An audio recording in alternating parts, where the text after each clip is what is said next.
The orphanage sat on a quiet hill above the colony town of New Haven, on the human world of Meridian.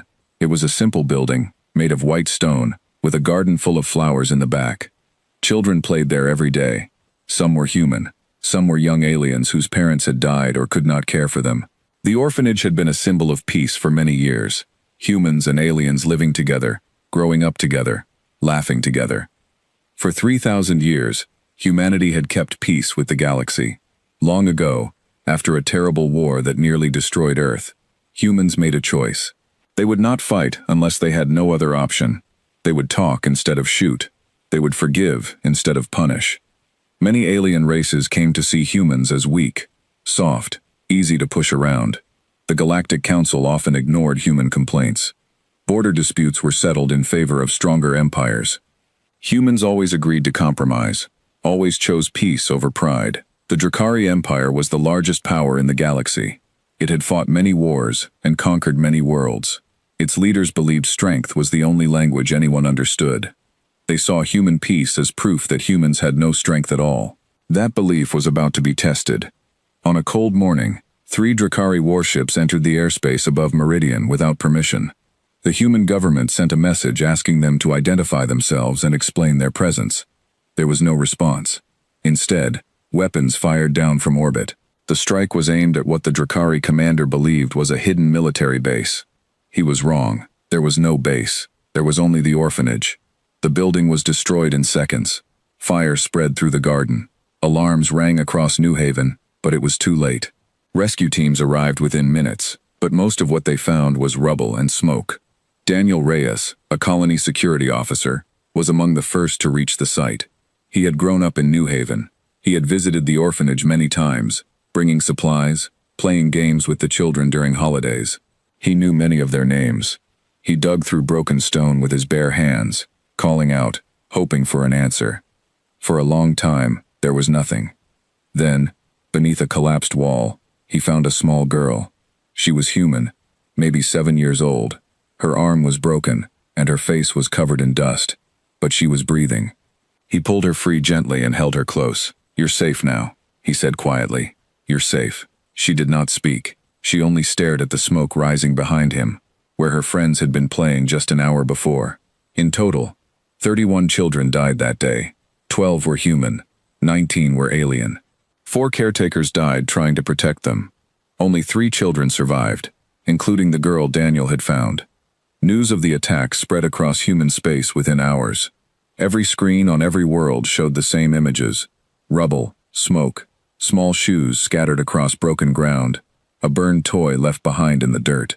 At first, people expected the usual response: a formal complaint to the Galactic Council, a demand for compensation, talk of forgiveness, and moving forward.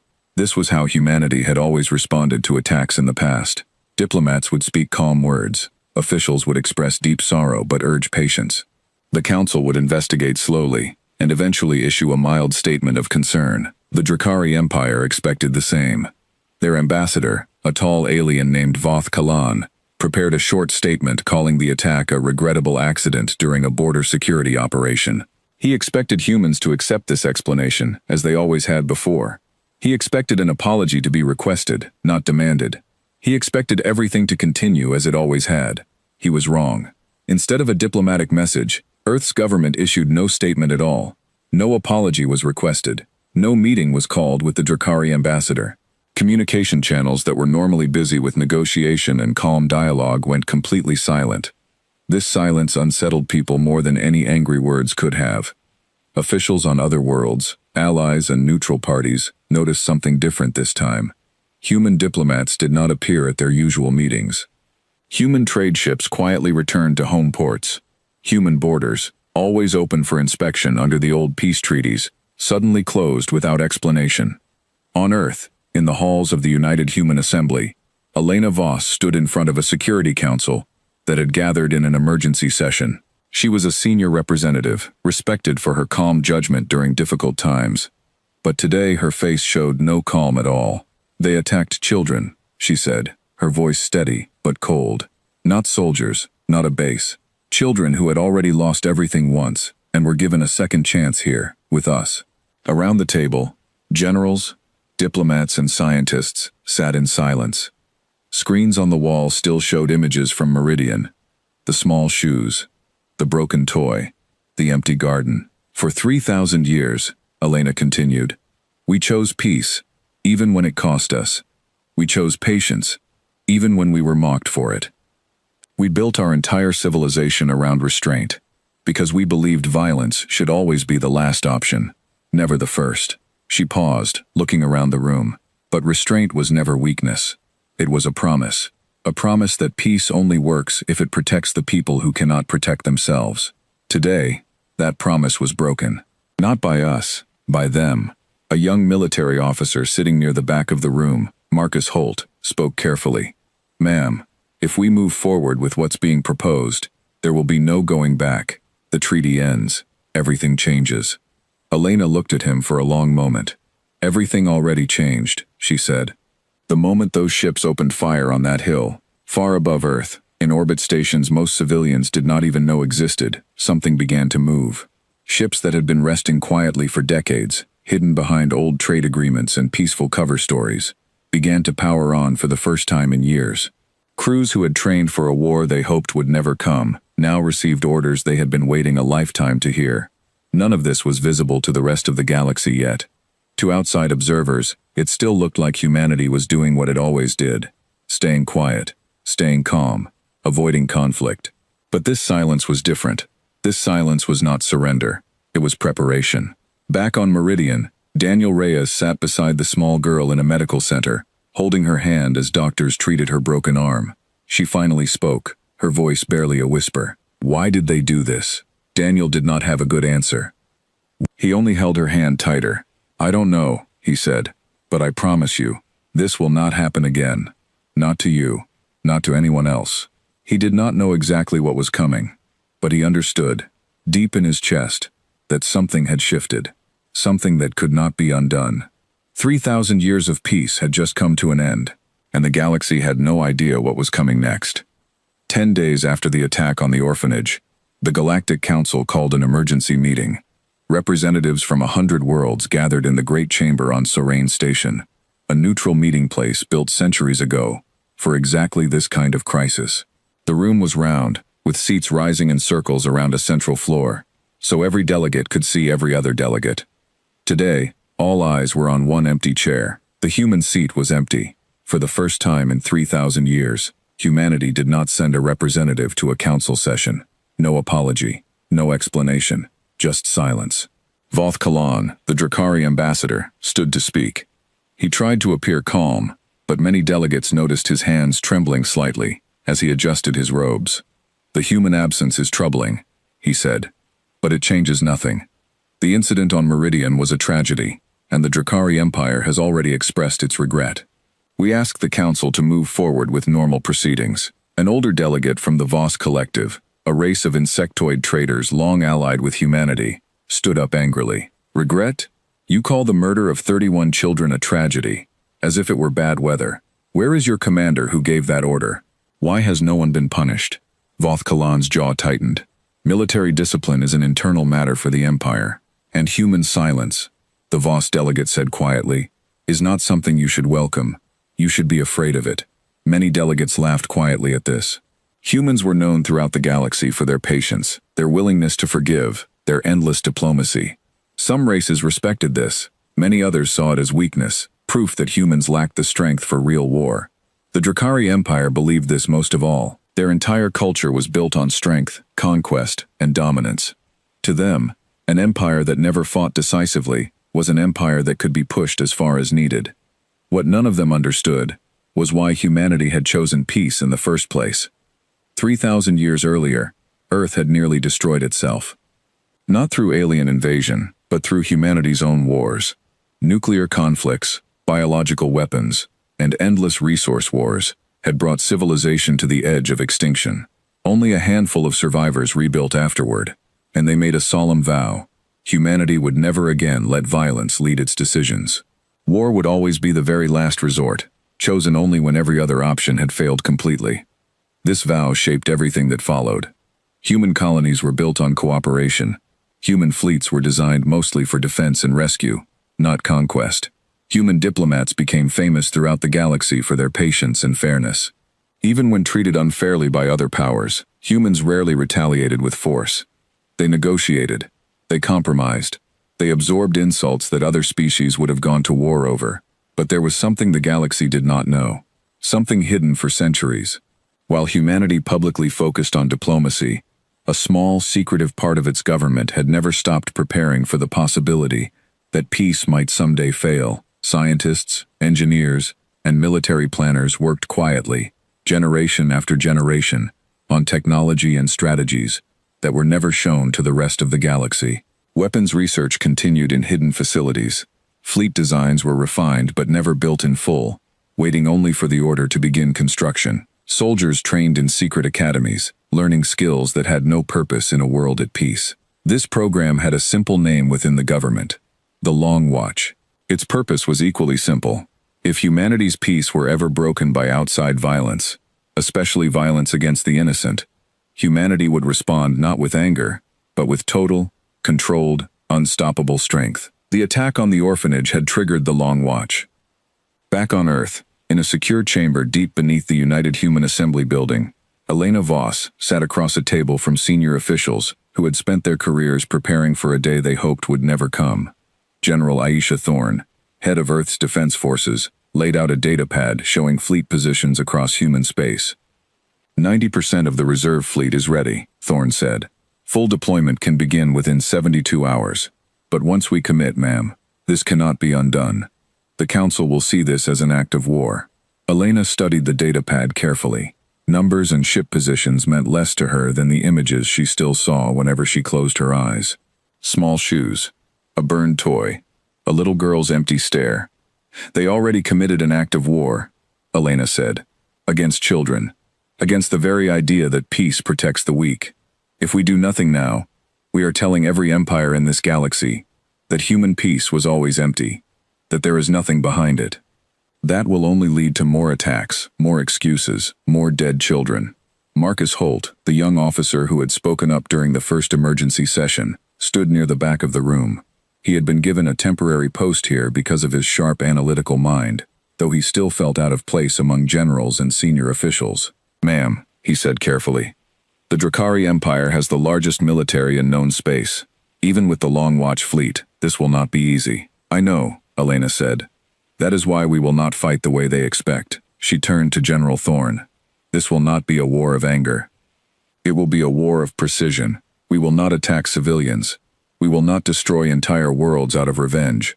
We will target only those responsible, and we will do it with such overwhelming skill that no empire in this galaxy will ever again believe human peace is weakness." Thorne nodded slowly. "Understood." Elena looked around the room at the faces gathered there, some frightened, some determined, all carrying the weight of a decision that would change history. "Prepare a formal statement," she said, "not for the Council, for the galaxy. Let everyone know exactly why this is happening, and exactly what we intend to do." 3 days later, every major news network across 1,000 worlds received the same message from Earth's government. It was short, simple, and without anger. 3,000 years ago, humanity chose peace, not because we lacked strength, but because we understood the cost of war better than most. That peace was built on a simple promise: that violence would never be our first choice, and that the innocent would always be protected under our restraint. On the day the orphanage on Meridian was destroyed, that promise was broken by an empire that mistook our patience for weakness. We will not accept apologies without accountability. We will not accept silence where justice is owed. Effective immediately, the Treaty of 3,000 years is void. What follows will not be born of rage, but of resolve, long prepared and finally required. The message spread instantly. Panic and confusion swept through diplomatic circles. Many governments assumed this was simply strong words meant to pressure the Drakari Empire into an apology, nothing more. Surely humanity, famous for patience, would still choose words over weapons in the end. The Drakari Empire's leadership held an emergency meeting of their own.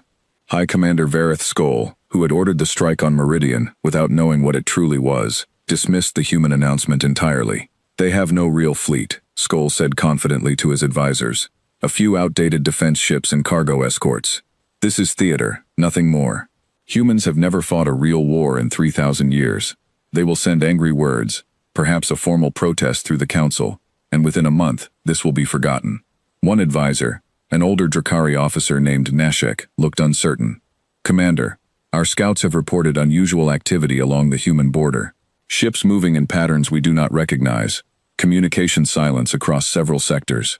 Skoll waved this away. Human paranoia, nothing more. He did not know that, far beyond Drakari sensor range, hundreds of ships built in secret over decades were completing final preparations. He did not know that soldiers trained for a war that had never come were now boarding those ships with quiet determination. He did not know that humanity's true strength had never been tested, because it had never needed to be. Daniel Reyes, still on Meridian, watched the announcement on a small screen in the medical center, where the surviving orphan girl, now recovering from her injuries, sat beside him. Her name, he had learned, was Mira. She listened to the broadcast without fully understanding all the words, but she understood the tone. Something had changed. "Are we going to be okay?" she asked quietly. Daniel looked at the screen, at the calm, steady words scrolling across it, so different from anger, yet somehow more frightening because of that calm. "Yes," he said, taking her hand. "I think, for the first time in a very long time, everyone else needs to worry about being okay, not us."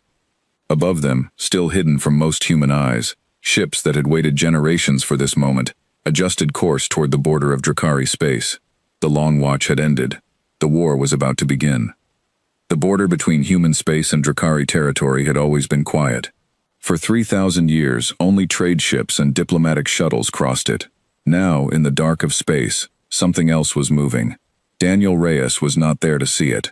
He was still on Meridian, helping rebuild what could be rebuilt, sitting with Mira during her recovery. But far away, at the edge of the Drakari Empire, humanity's true strength was finally revealing itself. 200 warships emerged from hidden staging points near the border. They had no names that appeared in any public record. Their designs were unlike anything the Drakari had ever seen from humans before. Sleek, dark, and built for a purpose humanity had hoped it would never need: total, controlled war.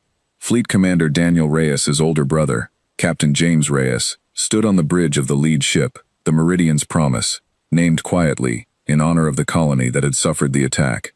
He had trained for this moment for 15 years, ever since he had been recruited into the Long Watch program as a young officer. He never imagined he would actually need those skills. "All ships confirm readiness," said his second-in-command, a calm woman named Yuki Tanaka. "Awaiting your order, Captain." James looked at the tactical display in front of him. Drakari military installations were marked in red across 3 border systems. These were not civilian targets. These were the exact bases responsible for ordering and carrying out the attack on the orphanage. Weeks of quiet intelligence work had confirmed every location precisely. "Remember our orders," James said to his crew. "Precision only. No civilian targets. No unnecessary destruction. We are not here for revenge. We are here to make sure this never happens again." He gave the signal. The fleet moved forward. At the first target, a Drakari shipyard responsible for building strike vessels like the ones used on Meridian, alarms rang out as human ships appeared on sensors. Drakari commanders scrambled to respond, confident their defenses could handle whatever came. They had faced pirates, rebels, and rival empires before. They had never faced this. Human ships moved with a precision that stunned Drakari tacticians. Instead of overwhelming firepower aimed everywhere, human weapons struck exact locations: shipyards, weapons depots, communication arrays. Escape pods and civilian transport ships were left completely untouched. Human boarding teams, when necessary, moved through military sections only, avoiding residential areas entirely. Within 6 hours, the shipyard was disabled, not destroyed, but rendered completely unable to build new warships. Drakari military losses were significant. Civilian casualties were 0. News of the strike reached High Commander Vareth Skoll within the hour. He read the reports with growing disbelief. "This is impossible," he said, staring at damage assessments. "They said this was nothing but theater." Nashek, the advisor who had warned him earlier, stood quietly beside him. "Commander, our scouts detected humans using tactics and technology we have never encountered. Fleet coordination beyond anything in our records. Precision strikes that avoided all civilian losses while completely crippling military targets." Skull's hands tightened into fists. Send reinforcements. Immediately. Show them what real strength looks like. Drakari reinforcements arrived within a day, a massive fleet meant to overwhelm the human strike force through sheer numbers. This was how the Drakari Empire had always won wars, crushing enemies through overwhelming force, intimidation, and fear. It did not work this time. Human ships, though fewer in number, used tactics built on centuries of careful theoretical study, technology developed but never revealed, and training that had never been tested in real combat until now. Where Drakari ships charged forward in aggressive formations, human ships used coordinated defensive patterns, drawing enemy vessels into crossfire positions before striking with devastating accuracy. Captain James Reyes watched the battle unfold from the bridge of the Meridian's Promise. Focus fire on their command ships only, he ordered. Disable, don't destroy, wherever possible. Captain, we could end this faster if we simply, Yuki began. No, James said firmly. We do this the right way. Precision, control. This is not who we are fighting to become. The battle lasted nearly 8 hours. When it ended, the Drakari reinforcement fleet was scattered, disabled, and in full retreat. Human losses were minimal.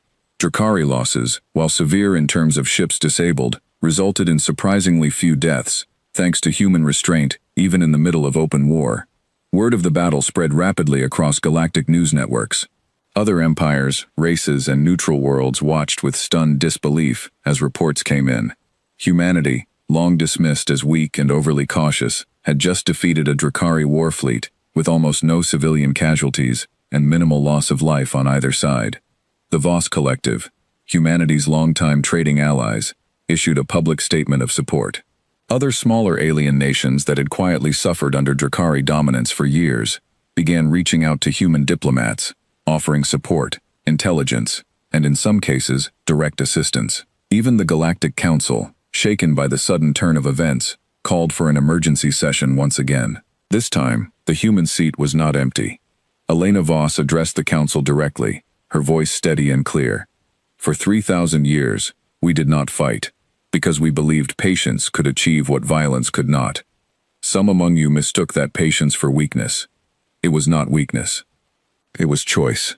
A choice we made because we understood, better than most, the terrible cost of war.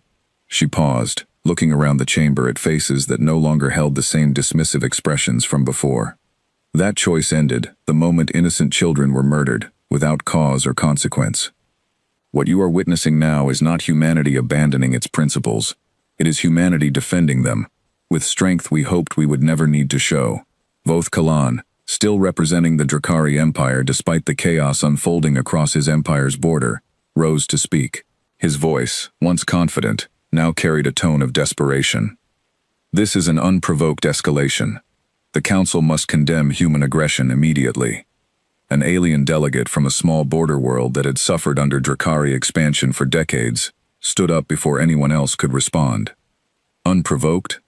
Ambassador, your empire murdered children in an orphanage and called it an accident. Humanity's response has caused fewer civilian casualties in real combat than your empire causes in routine border patrols. If this is aggression, it is aggression we should have seen from humans centuries ago.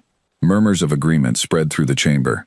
For the first time in the Council's long history, the Drakari Empire found itself without strong support, even among its usual allies. Back on the front lines, High Commander Skoll refused to accept the growing reality of the situation. He ordered a full mobilization of Drakari home fleet forces, determined to crush what he still believed was a temporary human advantage, born of surprise alone. They caught us off guard, he told his war council. That will not happen again. Bring every available ship to the border. We end this quickly, before the rest of the galaxy sees us as weak. Nashek, growing increasingly uneasy, spoke carefully. Commander, if I may, perhaps it would be wise to consider what the humans are truly offering here. Their attacks have targeted only military assets, connected directly to the orphanage strike. They have not moved against our core worlds. This suggests they are seeking accountability, not conquest.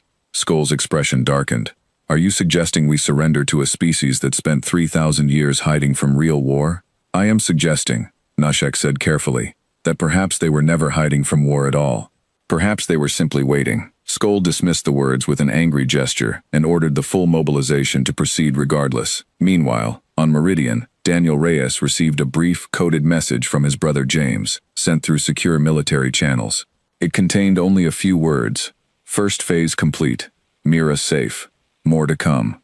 Daniel read the message to Mira, who was now sitting up in bed, her arm healing steadily. She listened carefully, her young face serious beyond her years. "Is it over?" she asked. Daniel shook his head gently. "Not yet, but it's starting to go the way it should." Mira nodded slowly, then asked a question that caught Daniel off guard. "Will they ever do this to another orphanage? To other kids like me?" Daniel took her hand carefully. "Not if we have anything to say about it. Not ever again." Far above them, and far beyond, on the edges of Drakari space, human fleets began preparing for the Empire's next move, ready to answer overwhelming force, not with matching aggression, but with the same careful precision that had already changed the course of galactic history. The Drakari Empire believed it was preparing for a decisive counterattack. In truth, it was walking directly into the next phase of a war humanity had spent 3,000 years preparing to fight, but had always hoped it would never have to. The Drakari home fleet gathered at the edge of the border, in numbers the galaxy had rarely seen. Over 3,000 warships, drawn from every corner of the Empire, formed a wall of steel and weapons meant to end the human advance once and for all. High Commander Vareth Skoll stood at the center of this force, aboard his flagship, the Sky Reaver, confident that sheer size would finally prove what precision alone could not overcome. "Let them see what a real empire brings to war," Skoll said to his officers. "Whatever tricks they used before, they cannot withstand this." Nashek, still serving as his senior advisor despite his growing doubts, studied the sensor readings carefully. Something troubled him. Human fleet movements over the past several days had been unusually quiet. No new offensives, no further strikes, just patient, careful positioning along the border, almost as if they were waiting for exactly this moment. "Commander," Nashek said quietly, "their silence concerns me more than their previous attacks did." Skoll did not answer. He had already given the order to advance. 3,000 Drakari warships crossed into contested space, moving toward the last known position of the human fleet. What they found waiting for them was not the 200 ships from the earlier battle, but something far larger and far more prepared. Captain James Reyes stood on the bridge of the Meridian's Promise, watching the massive Drakari formation approach on the tactical display. Beside him, additional human fleets had arrived over the previous days, ships that had been held in reserve, waiting for exactly this moment. In total, nearly 800 human vessels now stood ready. "They still believe numbers alone win wars," James said quietly. Yuki Tanaka nodded. "Should we prepare full defensive formation, Captain?" "No," James said. "Prepare the pattern we trained for, the one we hoped we would never need to use in full." Throughout the Long Watch program's long history, human strategists had developed something the rest of the galaxy had never encountered: a combat formation known internally as the Hollow Shield. It was designed specifically for situations where an enemy relied on overwhelming numbers rather than precision or skill. Rather than meeting force with force, human ships would create the illusion of vulnerability, drawing enemy formations into precise kill zones, where numbers became a disadvantage rather than an advantage. As the Drakari fleet advanced, human ships appeared to retreat in a disorganized pattern, falling back toward a cluster of asteroid fields and old trade routes. To Drakari sensors, this looked exactly like fear, exactly like an enemy realizing it was outnumbered and outmatched. "They're retreating," one Drakari officer reported eagerly. "Pursuing now, Commander." Skoll allowed himself a rare smile. Finally, they understand their place. The Drakari fleet surged forward in pursuit, breaking into smaller aggressive formations, to chase down what appeared to be scattered, retreating human ships. This was exactly what James Reyes had been waiting for. "Now," he said calmly. Hidden human ships positioned days earlier within the asteroid fields and along old trade routes activated their weapon systems simultaneously. What had looked like a chaotic retreat was in fact a carefully coordinated trap. Drakari ships, now spread thin and disorganized in their pursuit, found themselves caught in crossfire from multiple directions at once. The battle that followed was unlike anything the galaxy had seen in centuries. Human ships targeted engines, weapon systems, and command sections with extraordinary precision, disabling rather than destroying wherever possible. Escape pods were left untouched. Ships that surrendered were spared entirely, their crews given the option to withdraw safely. Despite the devastating tactical defeat, Drakari casualties remained lower than expected. a direct result of humanity's continued insistence on controlled, precise warfare, rather than total destruction. Aboard the Sky Reaver, Skull watched in disbelief as reports of disabled ships and retreating formations flooded in from every direction. "This is not possible," he muttered. "We outnumber them nearly 4-1. Nashek, standing nearby, spoke with quiet realization. "Numbers were never the deciding factor, Commander. They never needed to match our numbers. They only needed us to believe that they did." Within 12 hours, the once massive Drakari home fleet was scattered, disabled, or in full retreat. Only a small fraction remained combat effective, and those ships withdrew quickly, unwilling to face further losses. News of the battle spread across the galaxy within hours, causing shockwaves far beyond the immediate conflict. The Drakari Empire, long considered the most powerful military force among the stars, had just suffered its most humiliating defeat in recorded history, at the hands of a species long dismissed as too peaceful to matter. Other empires and alien nations, some who had quietly suffered under Drakari dominance for generations, began to see an opportunity. Several smaller nations along the Empire's border, long forced into unfair trade agreements and territorial concessions, began openly declaring their intent to seek independence, emboldened by humanity's demonstrated strength. Within the Drakari Empire itself, cracks began to appear. Regional governors, sensing weakness at the top, started distancing themselves from Skull's leadership. Some quietly reached out to human diplomats, seeking separate peace agreements to protect their own territories from further consequences. High Commander Skull, faced with mounting failures and eroding support, grew increasingly desperate. In a move that shocked even his own advisors, he ordered a retaliatory strike against a human colony, far from the main battle lines, hoping to draw human forces away from the border and force a different kind of conflict, one involving civilian targets. Nashek argued against this decision fiercely. "Commander, this crosses a line we have not yet crossed. If we attack civilians directly, we lose any chance of framing this war as anything other than what the humans already claim it to be. They started this by attacking our military," Skull snapped. Perhaps it is time they understood the true cost of war. The strike force, however, never reached its target. Human intelligence, developed through decades of careful long-term planning, had anticipated exactly this kind of desperate escalation. A defensive fleet, quietly positioned near vulnerable colonies precisely for this reason, intercepted the Drakari strike force before it could reach populated space. The resulting battle was brief and decisive. Drakari ships, already weakened from previous engagements, were quickly disabled and forced to retreat once again. No human civilians were harmed. No colony worlds were touched. When news of this attempted attack on civilians reached the Galactic Council, whatever remaining support the Drakari Empire held among neutral nations collapsed entirely. The Council, previously hesitant to take direct action against a major empire, moved swiftly to condemn the attempted strike and authorized economic sanctions against the Drakari government. Elena Voss addressed the Council once more, her tone measured but firm. "We did not seek this war. We sought accountability for the deaths of innocent children. Your empire responded not with accountability, but with an attempt to harm even more innocents. This is not a reflection of human aggression. It is a reflection of what happens when patience is repeatedly mistaken for weakness." Within the Drakari military itself, morale collapsed rapidly. Officers who had once followed Skull without question began questioning his leadership openly.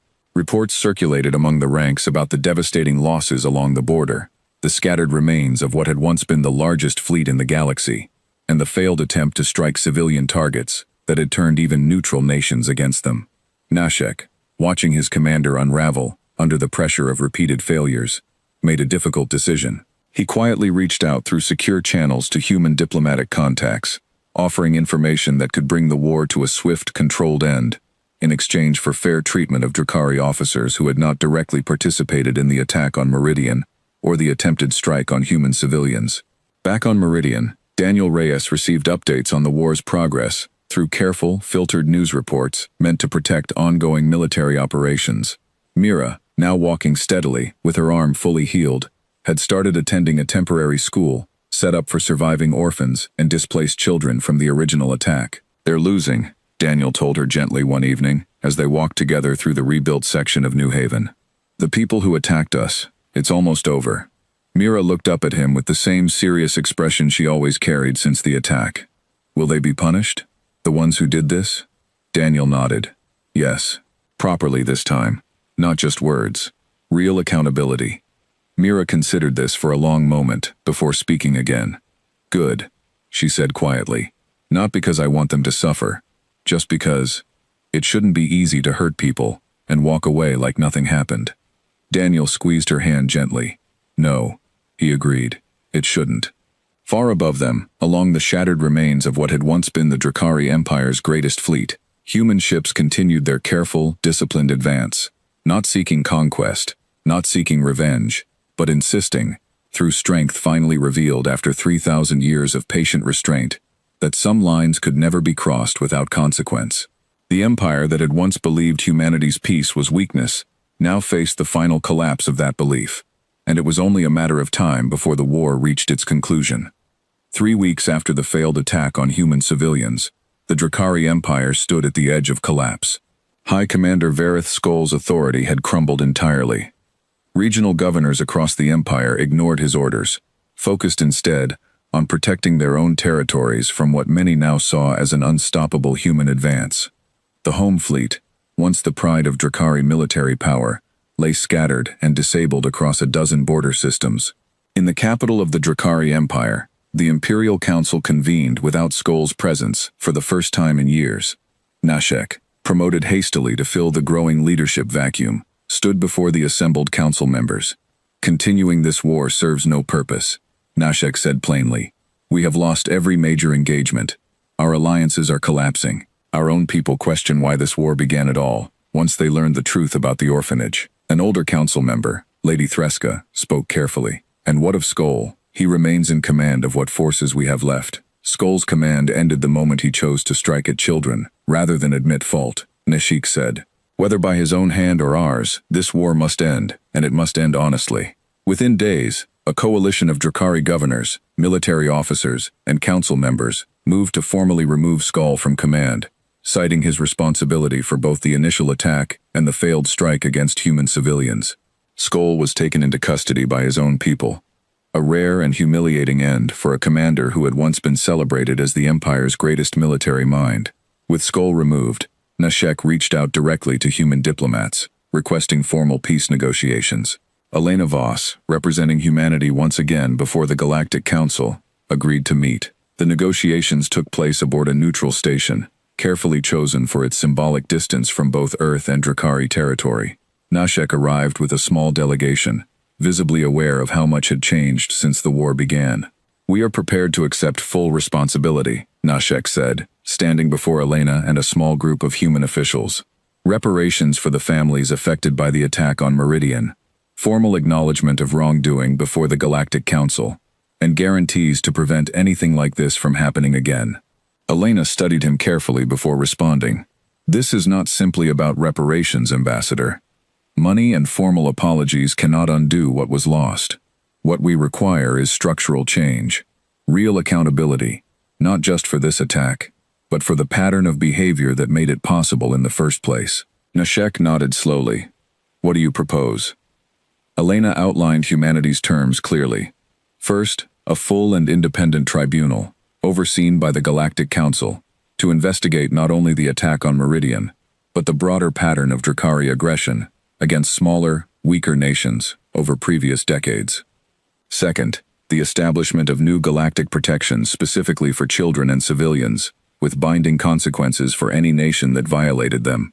Third, independence guarantees for smaller nations along the Drakari border who wish to separate from imperial control. You are not asking for conquest, Nashek said quietly, somewhat surprised. We never wanted conquest, Elena replied. We wanted only for this to never happen again, to anyone.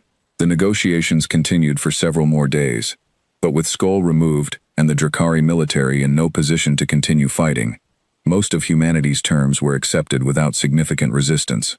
The tribunal was established within weeks, with representatives from multiple neutral nations overseeing a full investigation into the attack, as well as broader patterns of Drakari aggression.